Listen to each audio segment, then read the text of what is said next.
ما بيضيعش وقت بعد انفصاله من علياء بسيوني بأيام. أحمد سعد بعلاقة غرامية بفنانة لبنانية، وهذا ما يفعله لتكون زوجته المستقبلية. بعد أن تصدر الفنان أحمد سعد ترند بالفيسبوك ومحركات البحث جوجل وغيرها من المواقع، وذلك بعدما كشفت علياء بسيوني زوجة الفنان أحمد سعد وأم بناته طلاقها رسميا على حسابها على انستجرام. وبعد أيام من الانفصال فاجأنا الفنان أحمد سعد بنشر مقطع فيديو من حفل بورسعيد، واللي ظهرت متواجدة خلال الحفل طليقته علياء بسيوني، واللي ظهرت وهي تتفاعل مع أغانيه بالرقص. وبعد الضجة التي تداولها رواد مواقع التواصل الاجتماعي بعد ظهور علياء بعد الانفصال في حفله، إنه عاد لبعض مرة أخرى تأكد إن الحفل قبل الانفصال وليس بعده.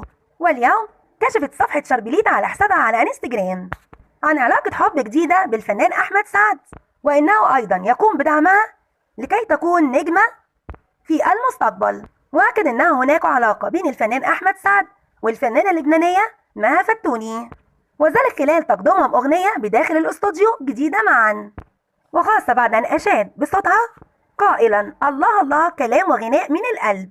فهل هناك علاقة حب وزواج جديد في حياة الفنان أحمد سعد، أم إنه سيعود مرة ثانية لطليقته علياء بسيوني؟